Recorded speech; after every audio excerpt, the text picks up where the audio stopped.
Pendants are fabulous because pendants arise from where? In Tibet, most people can't afford gold, they can't afford silver, they can't afford these things, and there's not so many people who can make these things. So what happens is, in Tibet, they make tatas. Tatas. What are tatas?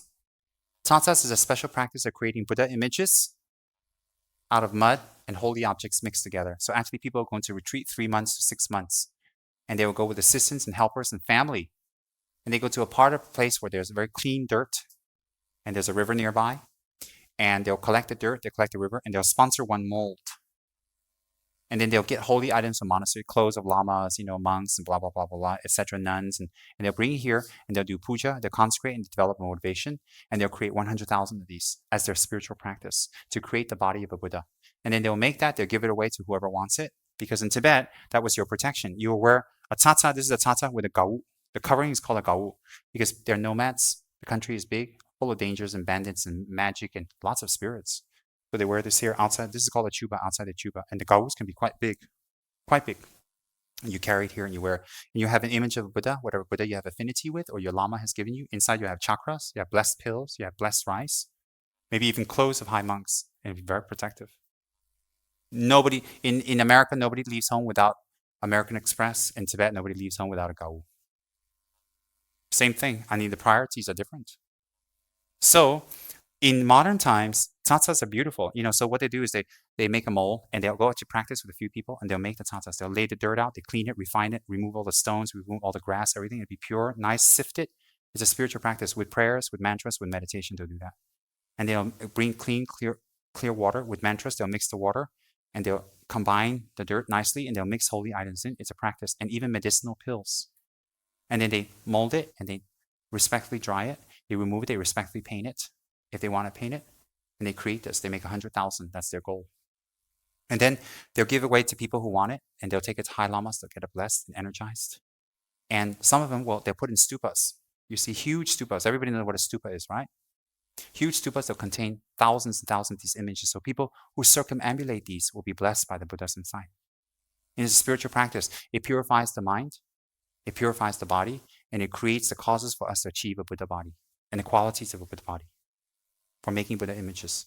So that's why it's really powerful to make Buddha images, give away to people. Just find people to give. Why? Because every time you make if you can't make it, you buy it. It's the same thing because you create it to be caused. And if you give Buddha images away out of kindness and generosity, you help them to worship and to connect with the Buddha, and you yourself collect merit to purify your negative karma, to help people even more. It's a very powerful practice to make statues. As big as we can, as many as we can. It should never end. Ends when we become a Buddha. Very powerful practice. So many poor people in Tibet can't afford that, so they make tatas. Beautiful tatas like this. This is Vajragini, very holy. This is Yamantaka. Yamantaka is the fierce deity up there in the corner. This is Lama Tsongkhapa Tsa Tsa. How beautiful. Lama Tsongkhapa.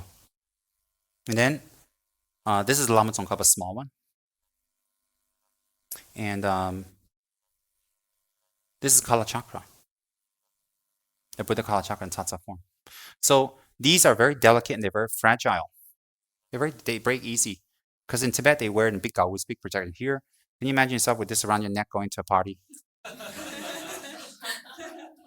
Just imagine this around your neck going to a party. Once or twice, okay, it's kind of new, it's ethnic, but if you keep doing things, say, go to another party. I mean, isn't that weird? And then look inside, what's that? It's not practical for Malaysians, for people outside of Tibet. For Tibetans, okay, everybody knows it's cultural, it's accepted. And this is a small one. They usually wear much bigger ones, much bigger. Imagine you with a gao this big, hanging around, Bukit Bintang having tea. What's that? Oh, it's a Buddha. Oh, bye. Weird. And then, and so tatas break easy. So I've made more modern tatas, more of updated materials, the same bases that are a little more harder and stronger for people to put in their cars, to put on their traveling altars, to have with them, to give as gifts. Happy birthday, a gift of life. And to put inside stupas, to collect merit, to put on walls and temples. So I've made these kind of stupas. I have a few types. This is Lama Tsongkhapa. Of course, if you slam it down, it'll break, but it's much stronger, more resilient. And it's nice. Wonderful for a car. I want to make more because it benefits people based on traditional sources with modern components. And I went one step further by making pendants. Instead of tatas, I mean, this is kind of heavy to wear too, kind of big. So look, it's great. And then I reduced it to this. Isn't that fabulous? Here's a Lama Tsongkhapa pendant.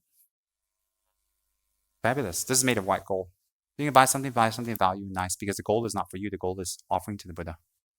And then this is a Vajragini. I have a couple more, but I don't have it all here. And the purpose of all this is not to make money or to create jewelry, because this is the Buddha image. If I make money from this, bad karma. Again, the profits from this does not go to anyone. This is a Buddha image. This is a Buddha image. No one in our organization dare make profit from this. Our people are very nice and sincere, and I can vouch for that. I've known some of the people working with me for 10 years plus.